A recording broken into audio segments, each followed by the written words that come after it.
Time for a video again, huh? I did two small videos on a spindle I have. I believe out of CNC machinery, as well as Mr. Excello. His switching is not working right, but it runs anyway. High and low speed switch. Well, it seems to work just fine. Not the switch, but the tuners up on top. I call them tuners. Spring forward. Sure screwed up my diurnal today. Diurnal rhythms. Had to take a nap over there.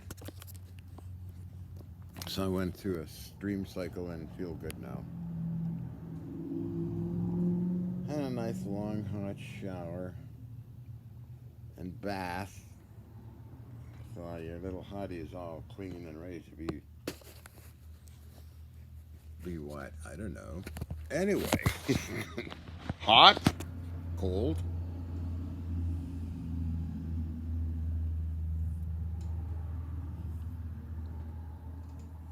Big nose.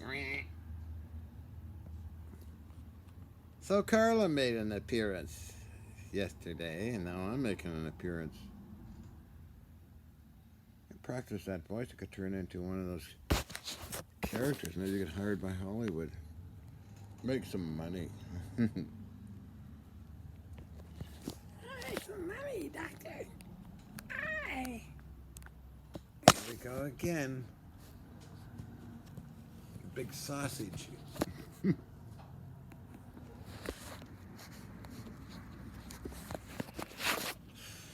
Totally loopy.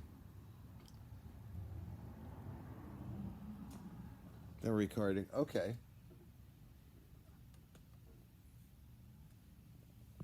Long Locks John. Long Locks John. Oh, so other mystery items. Well, besides spindle.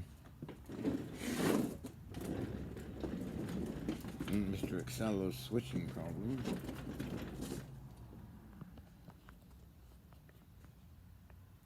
That little milling machine's a horizontal milling machine. Got it from the scrapyard.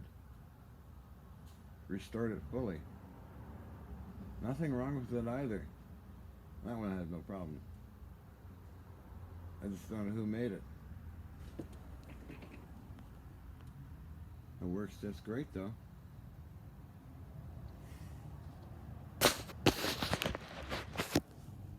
And what else have I been doing? Well, I got this ready to go. Where are we here? So Mr. Excello milled out this square slot here.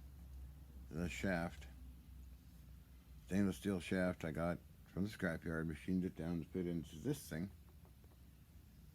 And that wheel will go on there, along with all the rest parts down here. All those pieces and more gears and things go on it. So probably take a couple hours maybe, so that be done. I'm going to be working then on to something else. Nice and smooth. It's just a gear rattling around in there, which I have to tighten up and then put the other gear on top and have a 90 degree, which will turn all that brass stuff down there, right? All that stuff is part of the top part. Got it mounted on a piece of Teflon. And I'm going to mount that on a piece of wood because the wheel is very heavy. Of course, this is quite heavy too. Once it's complete, I think about 200 pounds or more. Oh, that's some of the stuff I like doing. I've been busy with this stuff too. Repairs. A lot of repairs. A lot of repairs. Oh yeah, so we can play here if you want. Let's put a little screwy iPad over here, I suppose. Something like that, I suppose. Yeah, thing. Come on. Now stay there or fall over. So I'm playing with a CB set.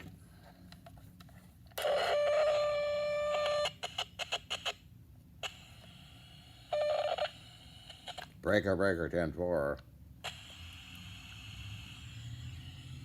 Guess it helps out the antenna up, right? I think it's about 100 milliwatts only. Well, this guy here works just fine. I got that repaired. It's a base station. Makes about 5 watts or more. Works just fine. And then I got one of these little miniature television sets. Oh, what are you doing on there? Okay. I'm having fun with that. Listening. I like using this tiny little portable radio for listening to frequencies. Shortwave receiver.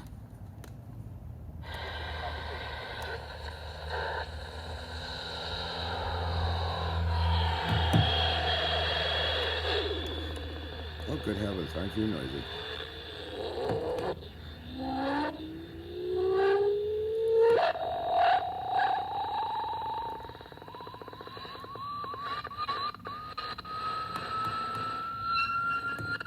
Oh, active today, huh?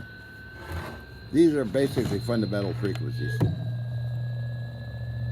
This is from the TV set that doesn't really light up that much.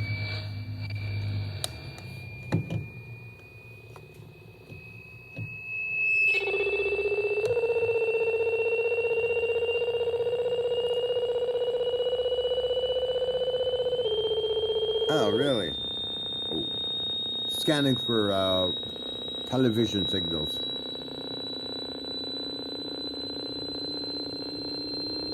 Having a hard time, are you? I think so. Good sound effects.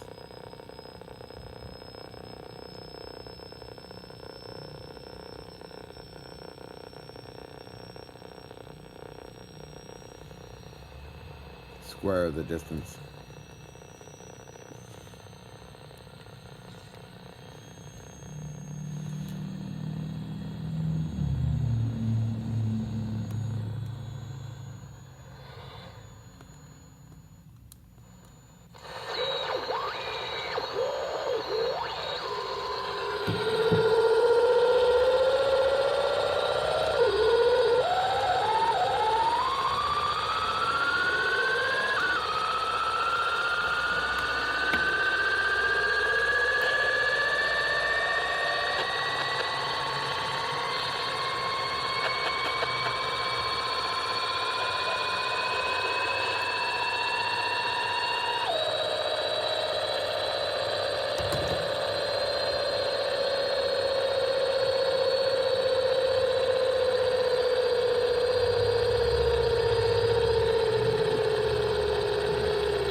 I turn it off.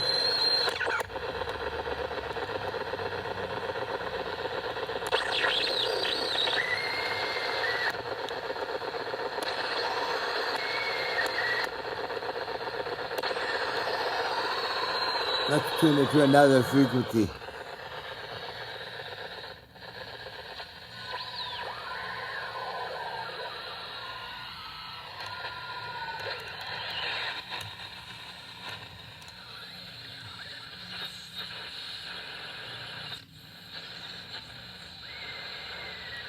Now shortwave, is it? Oh, I'm going to shortwave 1.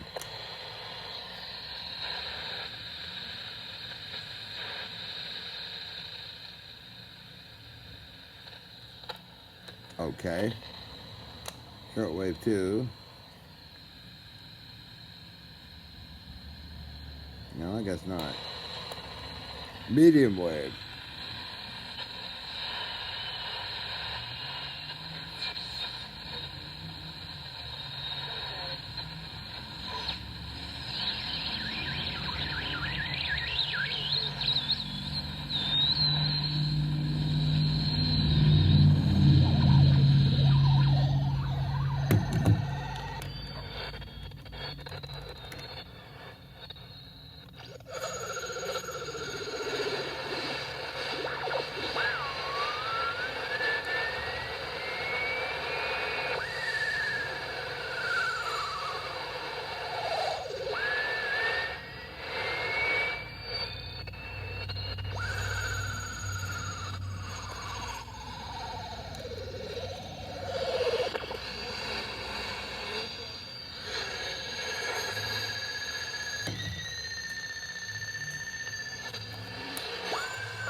No, that was interesting, wasn't it?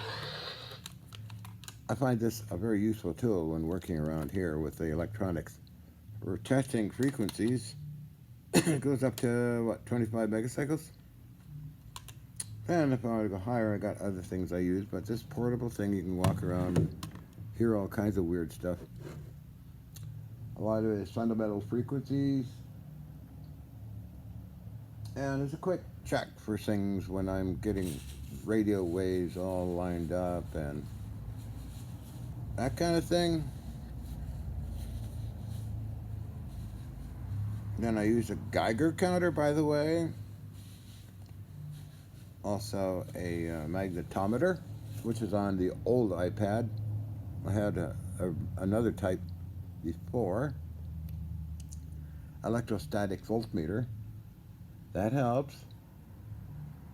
Geiger counter, I mentioned that. I got a better one now from Dr. Peter Kokoschnik. I use all those little small tools for seeing what frequencies are being aligned, the magnetic fields being aligned, electrostatics being aligned, pressure, voltage pressure. Very, very useful, small, simple things like that. And then I go into spectrum analyzers, receivers for the final approach, then hit the RF, like get it going. And by chance something happens, usually. I think it's very much related to EMPs and other things. But don't forget, in the Navy yards and shipyards, something did happen, repeated by many old-timers that worked in them. That was another clue.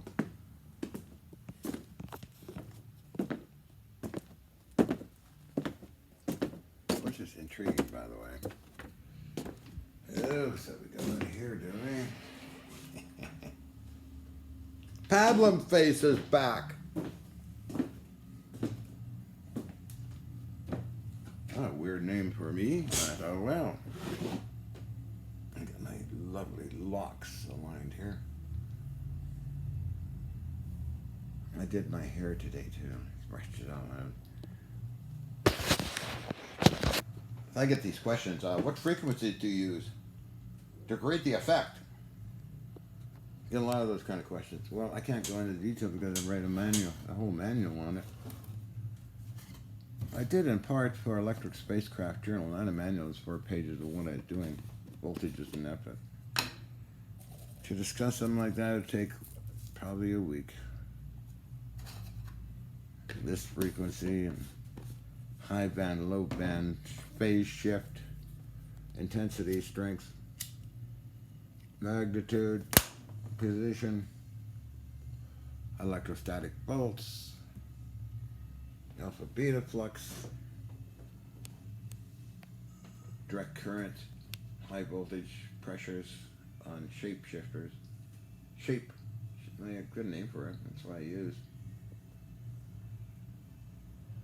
And electrostatics, they all have a shape to them, as well as radio waves have shapes, visually. Higher up and all these different things change, the amplitude changes. I had a visualizer for frequencies and I had it on the old iPad, but it's gone. I upgraded, it got accidentally erased, sadly. Can never find it again. Propagation. Interaction of atomic particles with electrostatic and magnetic fields. So for you asked questions on what frequencies, man, you're asking a lot. Well, some of it documented by George Hathaway, of course. Who else? Dr. Ludwig. I mean, part of it was documented, covered. Los Alamos National Labs, Colonel Alexander. Canadian government, Dr. Lauren A. Kuhn, Dr. Wilson, Dr. Loken. I think they took measurements. They took a lot of video. George Jack Halcott McDonnell Douglas was basically, let's see what happens, and he filmed all that stuff, so. And if you studied the video, which you don't do, you have to take the entire several hours long and speed it up to 1 minute, and you'll see all kinds of stuff. I sent that to Colonel Alexander some years ago. It got deleted off YouTube. Like, YouTube likes to delete everything all the time, so I'm recommending you go to YouTube channel Nancy Lazarian Hutchison and study it, download it, and speed it up. You'll see what I mean. Unfortunately, the Canadian government stuff is classified. The Los Alamos stuff was classified or destroyed. I don't know what. It's just the way agencies work, you know? Nothing spooky about it. It's just they have to follow protocol. Who else filmed? I don't know if they filmed. It was SAIC from Los Angeles, is it? I forget the guy's name now, but oh well. Then George Lissa, Case, and Alexander filmed everything too.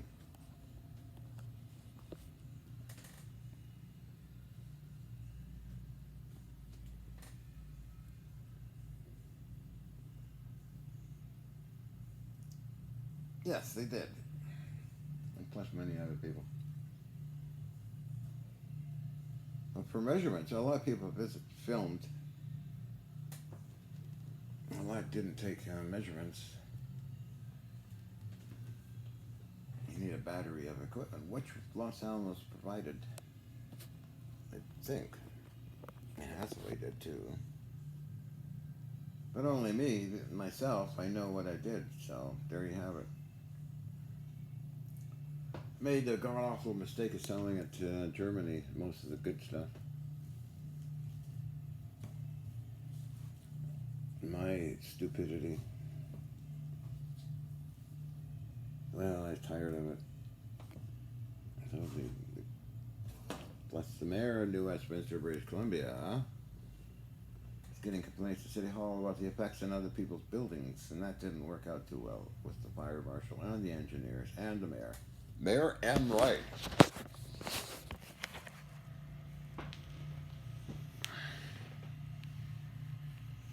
I'm trying to remember Mayor M. Wright. Who was fire marshal? I know the name. Brain stuck. Let's see what it was. Joel Brent. He was at Ground Zero in 9/11 as fireman. So it was pretty wild times.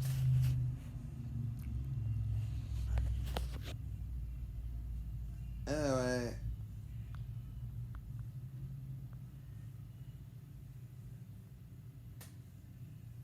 I'm having a goofy time here. How many minutes now? Ooh, 19 minutes of chit chat.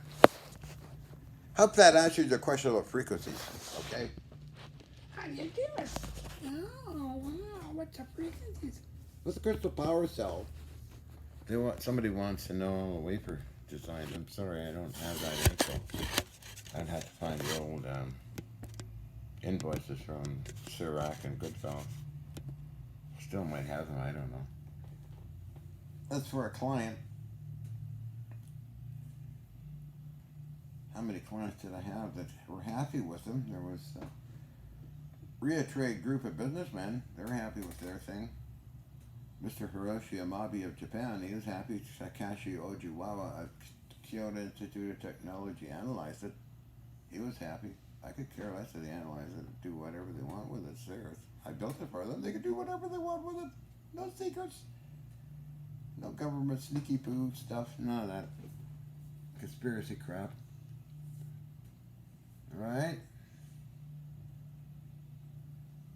Never had any problems that way. Show it to Major Peter Garrettson of the U.S. Pentagon. He wanted one of them by email. Save the email. I would send him one. But that's two versions. There's a crystal power cell and the high power type, which uses barium titanate. suggest you start buying my barium titanate on eBay because the stuff is non-existent. Oh, you might get a little piece like that for $100 or more somewhere, but not like what I got from the U.S. Navy Department. And create up your own force fields with it. Simply using a audio amplifier and a microphone. And you get sneaky too as you add in a sound system. I could take run it through various other frequency square waves, sine wave, other waves, and you can get levitation kind of effects around the whole thing. But that's how I made the power cells. Barium titanate wafers, boosters, military surplus boosters that came out of HMCS Saskatchewan, actually. It was a single drawer with crystals in it. It was called classified. It really was. Come on, you'd be amazed what the Navy, Canadian Navy left behind in those warships. Even bullets for a 3-inch 50. Oh, forgot that one. And they tried to sabotage their countermeasure system. Up in the ops room and in the war measures room, they take they left electronics to snip out certain parts. Well, guess what? The modules were all available down in the storeroom, which I found. All of the modules and got all the stuff working again. That was a lot of fun. Could have got the cannon working. I found the breech block. Very heavy. Could have slammed that in the old 3-inch 15. Found the bullet we found. We could put it in there and have target practice or something, I guess. But no, the project manager called up the military that came and got it. Kind of said to Wes, "Come on, Wes, we could have some fun with that." He started laughing, but we did have fun with C4. Little round pads of it put into rubber and put it on the deck, and they exploded. Boom! Boom! I blow a hole right through the deck. They're testing their C4. And many pounds of it. It was used to sink the ships at the end of the whole venture I was with the Reef Society. Remember the guy there from the SEALs, Navy SEALs? I called him Mr. Dynamite.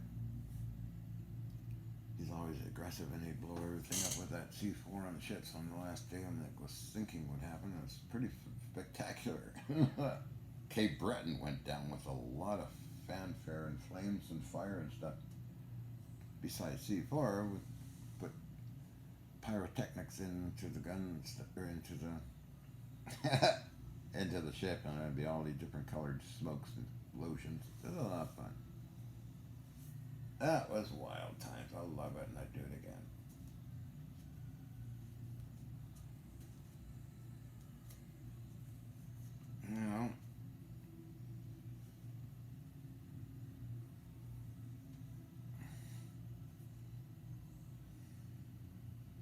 I guess I'm not doing a too stupid, too silly video today, am I?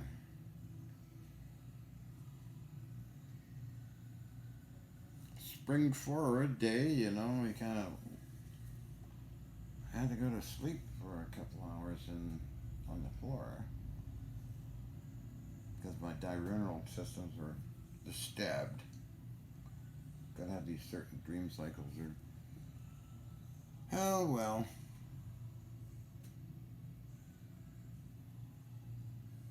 I wonder what that noise sound is somewhere. Some kind of sound effects going on. The band guy. So tonight, I'll check emails, check fun book, then go searching for diagrams of Mr. Excello. Get that switch fixed. Other than that, it works fine. I can dial it up high speed, and dial it down low speed. Not like that. Got to the other one, it's about 1200 RPMs or more. Nice piece from Inventor 3. Check out Inventor 3 YouTube channel. He's doing all the Tesla stuff. You should get him on your show.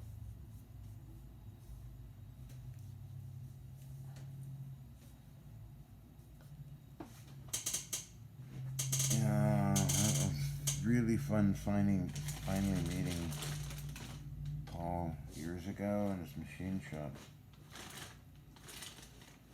Love that day, a special day. Anyway.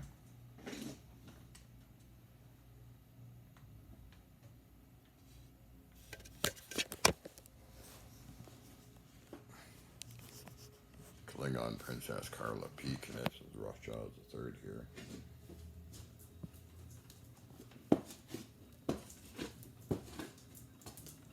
Moving over this way a little bit.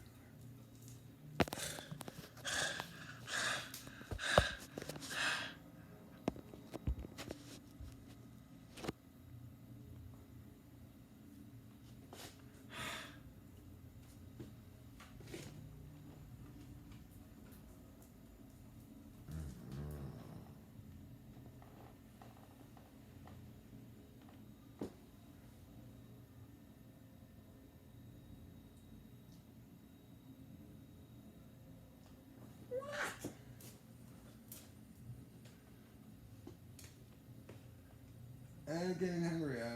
Did I plug that in today? I don't think so. Oil of Thieves nebulizer. Excuse me. I gotta get another pair of these pencil balloons. They keep falling down. What the? There's a wreck or something.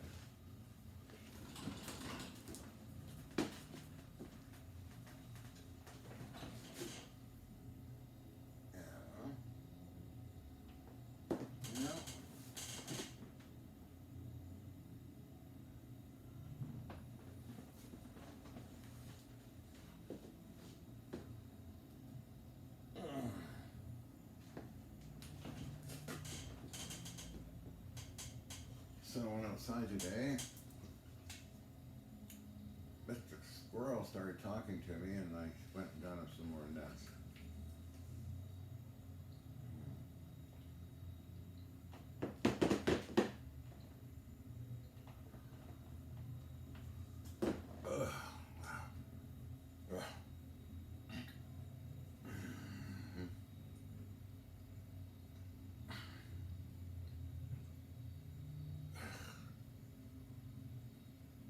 Drink it too fast.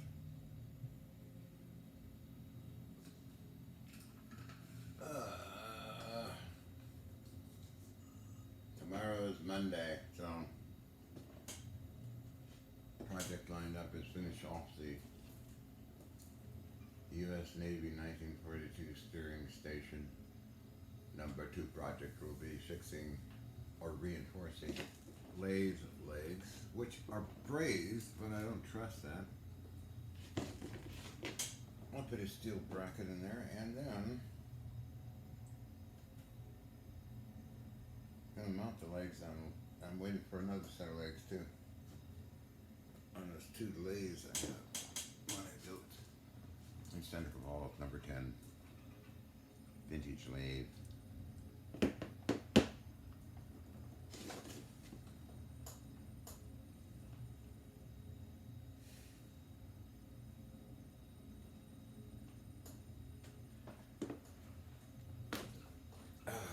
These are my legs, by the way. Oh, look at that. They're very long and, well, let's see if we can show that off.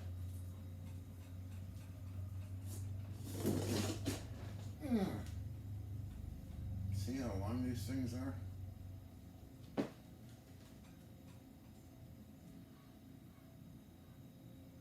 Bend over, so I can fall on my face. Long way down there. Yeah, I'll show it. My legs off.